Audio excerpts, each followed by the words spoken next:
12 most disturbing scary Reddit videos. Ooh. Ooh. Okay, disturbing videos the FBI won't let you see. Top 10. I haven't watched one from this channel. 5 mil sub 11 months ago with 816 likes. What? Okay. Sorry. All right, here we go. In March of 2020, a bizarre video began circulating on the internet. It showed 4 men in a car, wearing clown masks and holding firearms. The video was filmed in Culiacan, Mexico. When it first began circulating, there was very little information. While it did look kind of unsettling, the video seemed fairly innocuous, with some online speculating the men may simply be actors. Yeah, I was gonna say, this looks like it's from a movie. This looks like a skit or something. In a movie, but soon more details about the video emerged, revealing its disturbing backstory. The men in the video were cartel members, and the destination they were driving to was a hospital. The men had been sent to finish off a rival. I mean, even as a criminal, wouldn't that make you feel a little bit like cringy? Just a little bit, or maybe they have no idea what that like. Never mind. Cartel member, who had been injured in a previous shooting days prior. The men entered the hospital the man was in, and used those very same firearms to end his life, injuring other innocent bystanders in the process. The men were riding in a fake ambulance, allowing them to blend in. Looking back at the video, you can see the men are prepared for— Dude, how does the cartel get away with half the shit that they get away with? I feel like they could just do anything there. How do you just walk into a hospital with clown masks and assault rifles? How do you get a fake ambulance? Drug money, right? So unsettling seeing these men so jubilant about what they're about to do. The clown masks hide their identities, but also strikes fear into bystanders and their victim. It's truly haunting watching this video back, knowing what the men are about to do. Just imagine this being the last thing you see before someone takes your life. I just feel like that's more like 2012 though, you know? That's more like 2014 type scary. It's just cringy now. On the 18th of April 2016, Missy Bevers arrived at her church in Midlothian, Texas. The time was 4:18 a.m. Missy Bevers had 3 kids and was a fitness instructor who was set to teach a class at the church at 5 a.m. With her fitness gear in hand, Missy entered Creekside Church. But what she didn't know was the church was not empty. Half an hour earlier at 3:50 a.m., an individual had entered the church. The person was dressed head to toe in SWAT-style tactical gear, including a bulletproof vest, a helmet, and gloves. The person walked around for some time, opening doors, checking rooms, and tapping on walls. They seemed to be totally calm, and didn't seem to be looking for anything specific. The person would sometimes stand silently, before continuing to slowly wander around the church. The person's slow, detached pace is unsettling, especially when you know what does this guy have to do with Missy? I'm confused. happened just moments later. At 5 a.m., Missy's students arrived at her class, only to discover her body. The scene was awful. Missy was on the floor, badly injured, and beside her was a hammer. Hoping to find who had done this, investigators looked to the church's surveillance cameras, but the footage raised more questions than answers. Investigators saw the footage of the person walking around the church, randomly breaking things, possibly to stage a burglary gone wrong. However, this theory is unlikely, as the person did not take anything from the scene, including Missy's purse or iPad. The detectives had almost nothing to go on, so they began watching the footage over and over again, looking for any details, no matter how tiny, which is when they noticed the person's unusual walking style. This led to detectives thinking it may be a female in the video, but this went nowhere. Bro, what? Who? How? Details, no matter how tiny, which is when they noticed the person's unusual walking style. This led to detectives thinking it may be a female in the I mean, it's kind of like sluggish walking, you know, kind of low effort, just brisk, you know? I don't know how you would get that. Oh, it's probably a woman. Video, but this went nowhere. Some online compared the person's walk to Missy's father's walk, but this is very weak evidence and merely speculation. All of Missy's he's too like, I don't know, actually. Really hard to see from that angle. father's walk, but this is very weak evidence and merely speculation. All of Missy's friends and family cooperated with police. Missy also had no enemies or people who would want to harm her. Despite a $150,000 reward for any information about who this person is, no one has come forward. And they never figured it out? And the case of Missy Bevers remains cold to this day.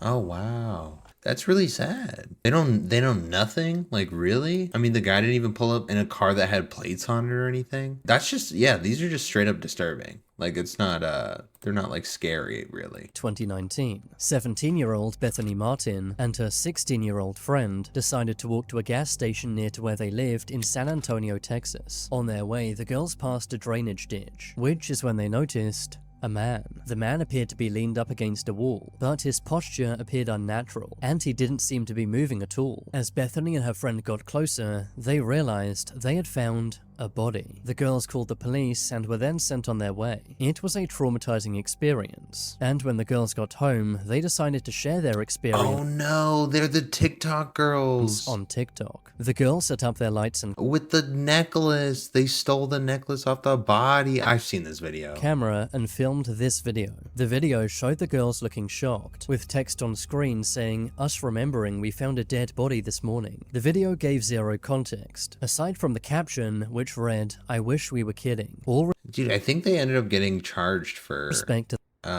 like stealing from a dead body. the family. In the comments, some people were sympathetic to the girls, while others called them insensitive. Some people in the comments didn't even believe it, suspecting the girls were lying for TikTok views. But the truth turned out to be much, much worse, as this TikTok had not been the only video the girls recorded on that day. On their walk to the gas station, the girls had found the body of 25-year-old Marcus Adams. But when Bethany and her friend saw this, they did not feel sad. Instead, they were focused on something else, that being Marcus's necklace. The girls really liked it. So before police arrived, Bethany's friend pulled out her phone and filmed a video of Bethany stealing Marcus's necklace. Dude, it's pretty bad to be the one to take it, but I feel like it's just as bad, if not worse, to be the one to film the person taking it.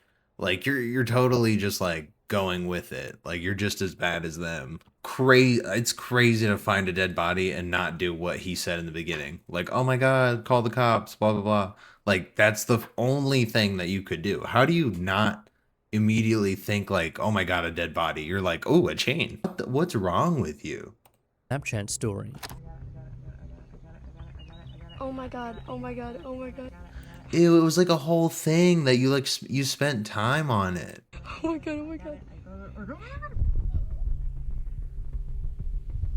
Ooh, that's kind of sick. I don't know anybody that'd be able to do that. That's just like something's wrong with your mental.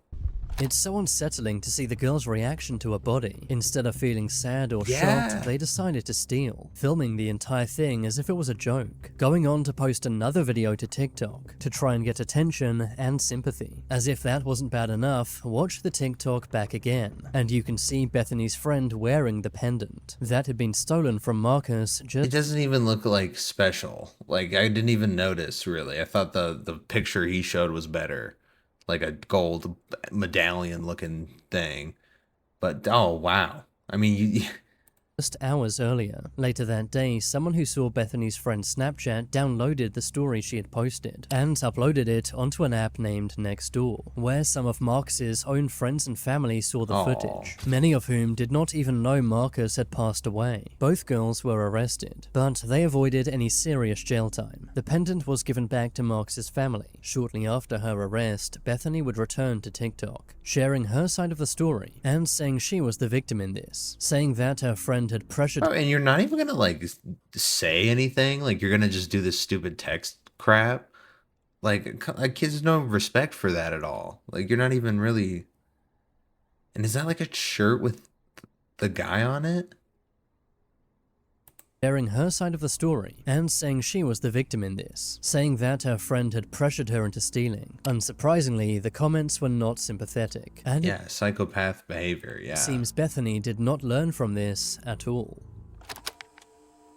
Bro, everyone makes mistakes, and this was mine. Stealing from a dead body, I mean, there's just no... If you could sleep at night, I guess. Fuck. Wow.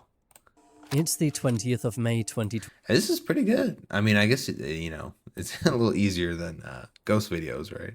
25. At the Tijuana General Hospital in Mexico, a man dressed in nurse scrubs, gloves, and a mask can be seen talking on the phone before hanging up and walking into a room. Seconds later, the man can be seen running out of the very same room. For you see, this man is not a nurse, but rather an assassin. And in the time between him entering this room and running out, he had ended someone's life. Inside the room was 39-year-old Wendy Martinez. She had been in hospital after being shot at previously in a hit gone wrong. You see, Wendy had been involved in a criminal gang. Wendy had told the gang she did not want to work for them, and even moved to a new neighborhood to avoid any problems. However, the gang did not tolerate this, and attempted to end Wendy's life. Miraculously, she survived, but the gang had somehow found out which hospital Wendy was in, as well as her exact room. Just hours after Wendy arrived at the hospital, a man wearing hospital scrubs walked in. Because of his disguise, wow, that's actually crazy.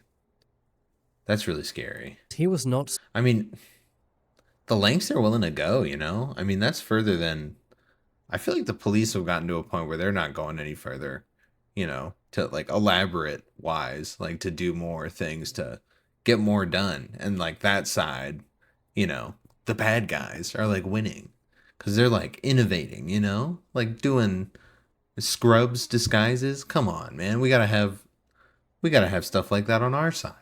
Stopped by security, who simply assumed he was a nurse at the hospital. This oversight would prove to be fatal for Wendy, as the assassin took mere seconds to find her and end her life. Oh, and get away. Guarantee he got away there. Before running out of the hospital and into a getaway car. This happened very near the US-Mexico border. The Mexican National Guard are looking into who this man is, and whether anyone in the hospital gave information to the gang regarding Wendy's whereabouts.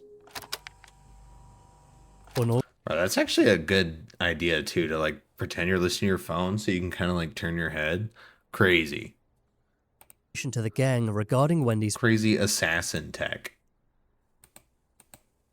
A resident in Montgomery, Texas, was awakened by their doorbell camera at 3:20 a.m. When the resident looked at the footage his doorbell had captured, this is what he saw. Look closely, and the woman is wearing shackles. The woman was also wearing no shoes. Despite all this, no one could identify who this woman was, prompting a massive search for this mystery girl. Who was she? Why was she wearing shackles? And why was she ringing people's doorbells at 3:20 a.m.? 5 days later, on August 29th, another strange thing would happen in the same neighborhood. A man would take his own life. His name was Dennis Collins, and a note he had left behind revealed the identity of this mystery girl. It turned out she was Dennis's girlfriend. On the night she was ringing doorbells, she was running away from Dennis for her own safety, which explains the shackles she was wearing. It's scary to think all of this was going on in a seemingly normal neighborhood, proving you never really know what goes on behind closed doors. Oof. I mean, Texas, you know? Oof. Colleen Ritz. Everybody lives in Texas. We're going to piss a lot of people off with that. Was a 24-year-old math teacher, teaching at Danvers High School in Boston, Massachusetts. On October 2nd, 2013, Colleen had asked some students to stay behind after school, as they needed to work on their algebra. One of those students was 14-year-old Philip Chisholm. Colleen was a popular teacher, and was seen by other students chatting with Philip, discussing Philip's old hometown. But this conversation appeared to make Philip very upset, leading to Colleen quickly changing the subject. Minutes later, Colleen would go to use the bathroom. In this surveillance footage, wait, what did he want? And was seen by other students chatting with Philip, discussing Philip's old hometown. But this conversation appeared to make Philip very They were just talking about his old hometown, and it triggered him? Upset, leading to Colleen quickly changing the subject. Minutes later, Colleen would go to use the bathroom. In this surveillance footage, she seemed calm and happy. But seconds later, Philip would also leave the classroom. He looks down the hallway and appears to hesitate. Philip walks back into the classroom, but then walks right back out, this time with his hood up. He then walked down the hallway and put on a pair of gloves, before entering the women's bathroom. In the bathroom, Philip would end Colleen's life. Oh my god, imagine how fucking scared she probably was when she saw him, like looking all like tweaky and nervous with gloves on and your hood up. Oh my god.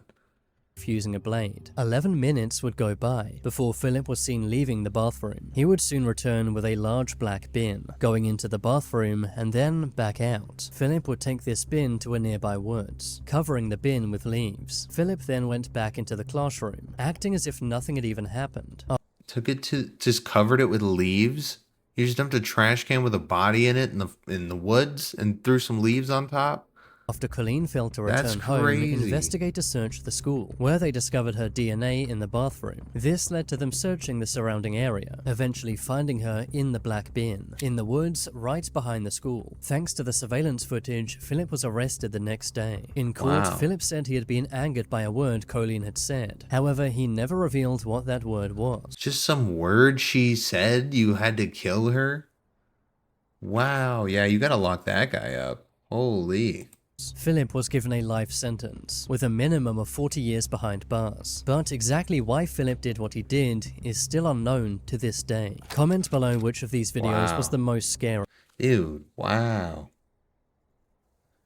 I don't know. They were all good, actually.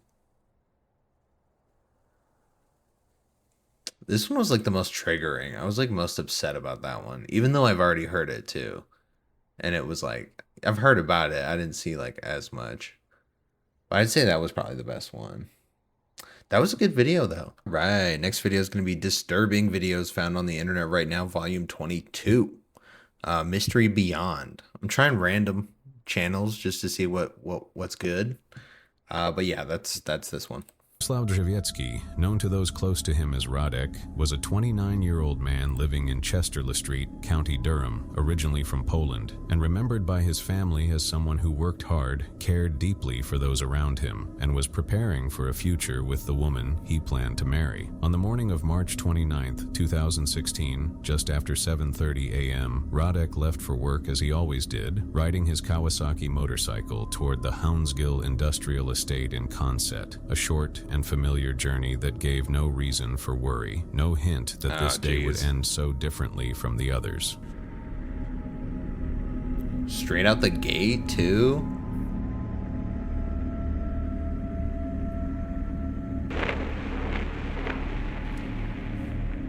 Oh, it has to be immediate.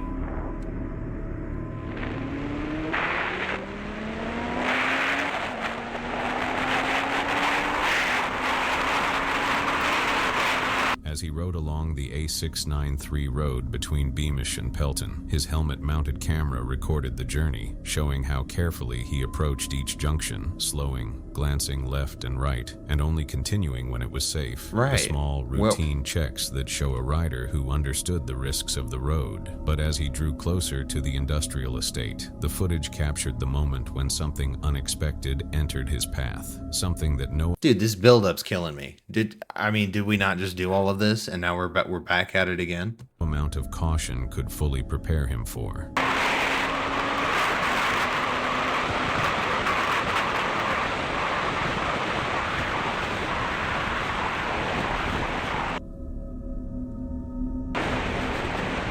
Oh.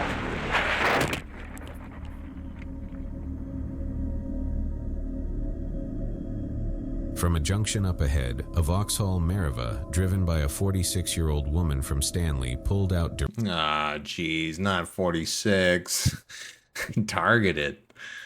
Man, that's even though they didn't like, that's the crazy thing. Like just pulling out even a little bit, like made him react. You know, it wasn't even like impact or anything. Like it was just your presence in that lane at that time that, you know, caused the accident. You didn't even have to touch him. directly into his lane, leaving Radek with almost no time to react. There was little chance to avoid what came next. His Yeah. motorcycle collided with the vehicle, He and was the impact flying. left him with fatal injuries. Emergency services arrived, but there was nothing that could be done, and Radek was pronounced dead at the scene. The crash was a textbook example of what road safety experts often describe as a failure to yield, a moment when a driver pulls out without properly checking for approaching traffic, in this case, missing the oncoming motorcycle despite the open view ahead. The driver was later arrested on suspicion of causing death by careless driving, and in court she admitted guilt, receiving a sentence of 18 months disqualification. 18 months? Yeah, it's an accident, but he died. though. Like, I mean, I think you get more than that for like manslaughter, and you're 46. I mean, that should be throw her in. From driving and 200 hours of unpaid community work. For Rodek's family, and for many who heard about the case, the punishment felt far too lenient for a mistake that cost a man his life. Rodek had been engaged to Magdalena Gowell, who spoke after his death about the deep loss she felt, urging other drivers to look twice at junctions before pulling out, because in her words, one extra moment of attention could save someone else's life. Okay, that was pretty good. I don't think it needed the whole lead up. Like, I feel like I don't know. I felt a way about that. On June 5th, 2022 in Durban, South Africa, a night that was meant for sport turned suddenly and tragically into something no one expected. Simiso Buthelezi, known to friends as a quiet, focused athlete, was 24 years old and had built a short but bright career since he began fighting in 2019, compiling a record that showed 4 wins, no losses, and 2 knockouts. And that evening, he was set to fight Sifaisile Muntungwa in a 10-round bout for the vacant WFG African lightweight title at the Greyville Convention Center. The fight had been competitive and tense, and as the 10th round opened, Buthelezi landed a series of punches They made it all 10 rounds? Oh my god. that sent Muntungwa through the ropes. Referee, which was bizarre. Let's take a look. In the walks onto a hard jab. Walks onto a hard But then, something happened that left the crowd and commentators stunned. jab. And then he turns.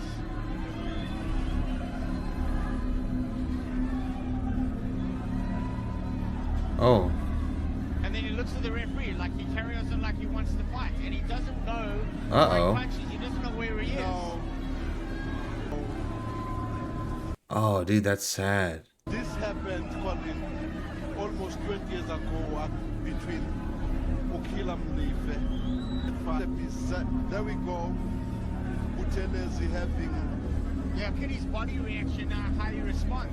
He's looking. Wonder what happened. Why did his brain just not pick it up? He turns, and then all of a sudden, inexplicably, turns and he chases the referee. He thinks the referee is the opponent. And look, the referee's still signaling punches, and gives a good call by the referee. The referee did the right thing, and he protected the fighter.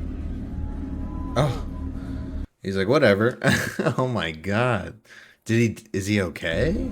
He seemed to lose his bearings, turning away from his opponent and throwing punches at an empty corner of the ring as if chasing something no one else could see. The referee, Elroy Marshall, quickly stepped in and called for the medical team, and within seconds the scene changed from sport to emergency as Buthelezi collapsed and was carried from the ring, only to be rushed to King Edward VIII Hospital, where doctors found a brain injury with internal bleeding and placed him in a medically induced coma. 2 days later, Oh, dude, at 24? Oh my god. And he died. Oh. on June 7th, 2022, the hospital announced that Simiso had died, turning a late-night sporting event into a moment of deep grief for his family, his trainer, and the boxing community. And the match was officially ruled a technical knockout in favor of Muntungwa. What made the outcome so hard to accept was that there were no clear signs before the fight that Buthelezi was ill. His trainer said he had Well, yeah, dude. I mean, it happened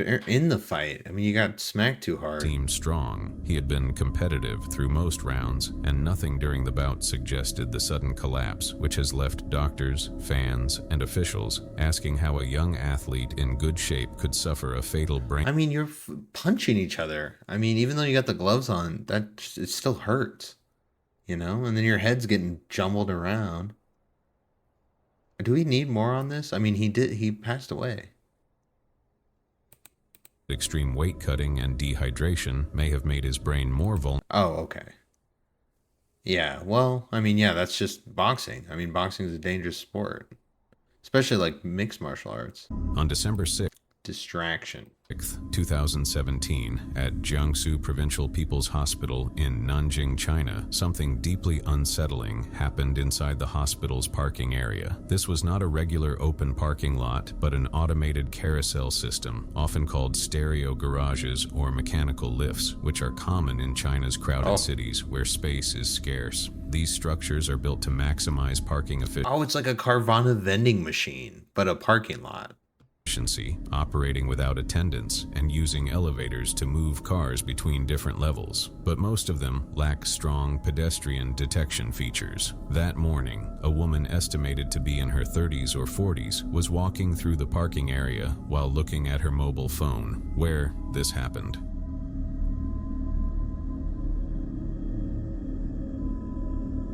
What?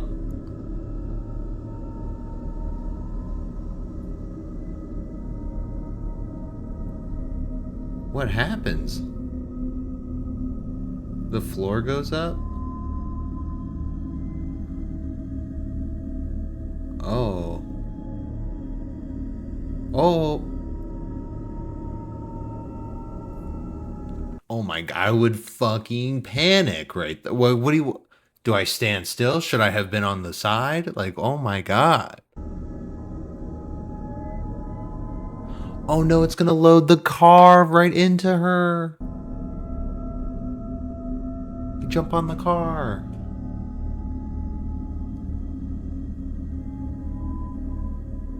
She just stands there, doesn't she?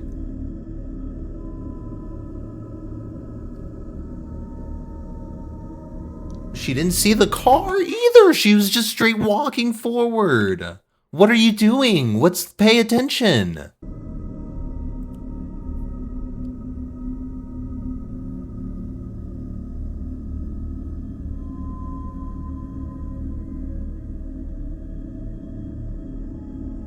I mean, that's incredibly sad, but what are you doing? What is so important that you're not paying attention to anything else going on?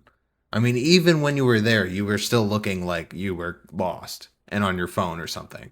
Warning signs in place. Once she was inside, the heavy doors closed automatically and the platform began its descent to the basement level. By the time she may have realized something was wrong, it was already too late. At that very moment... I mean, it wasn't too late. She could have maneuvered in that situation. The wall beneath its wheel. Incredibly, she did not immediately attempt to escape or raise the alarm, possibly frozen in shock or still disoriented. See, we can call it shock. That's understandable. I get that. But, I mean, pay attention in the first... Like, you walked into the... I mean, your car wasn't there. Like, you weren't looking at all for a while. By the sudden movement of the machine, the silence of the underground chamber was broken only when her cries for help finally reached a nearby security guard who rushed to hit the emergency stop. She was pulled out and taken quickly into surgery, but the injuries were serious. Yeah, that would be a bad time to retrieve your car, and she's like, no, it's still under it, you know? I'm sorry, that's not good, but pay attention.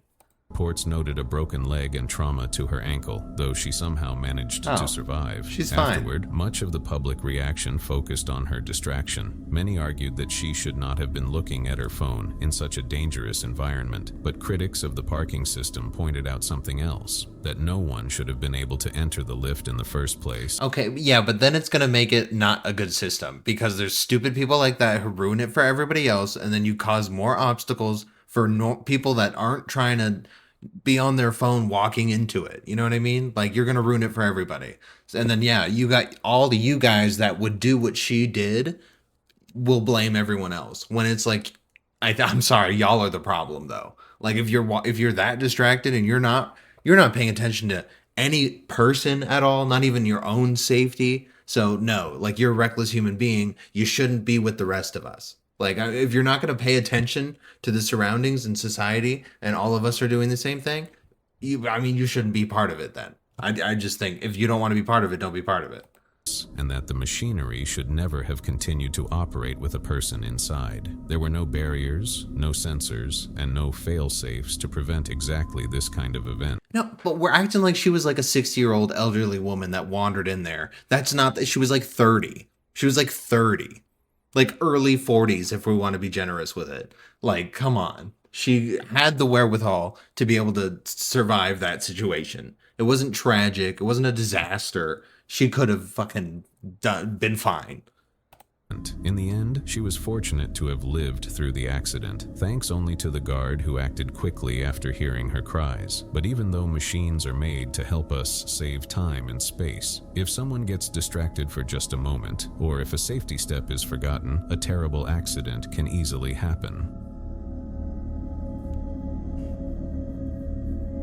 On April 20th, 2010, a Dude, that one was kind of frustrating, not gonna lie. 75-foot fishing vessel known as the FV Northern Belle was making its way from Seattle to Dillingham, Alaska. The vessel itself had been built back in 1979 and was based out of Seattle, part of the long tradition of commercial fishing boats that worked the northern waters. On board were 4 people: Captain Robert Royer, age 54, Nicole Esau, 36, Todd Gnivola, 48, and Robert Jack, 52. Captain Royer was a cautious and seasoned mariner, and before the journey he had already voiced concerns about the vessel's heavy load. Instead of taking the faster but rougher route, he had decided to steer the Northern Belle through the more sheltered inside passage, hoping to avoid the worst of the open seas. But as the vessel crossed the Gulf of Alaska, roughly 50 miles south of Montbell, I'm through sorry. the more sheltered Are we trusting this guy to navigate us there safely? And this guy alone, solely? I mean, right off rip, this shouldn't be like the interview picture. You know what I mean?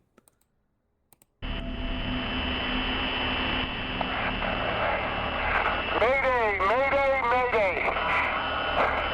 This is the Northern... What just happened? seas, but as the vessel crossed the Gulf of Alaska, roughly 50 miles south of Montague Island, the situation suddenly began to turn.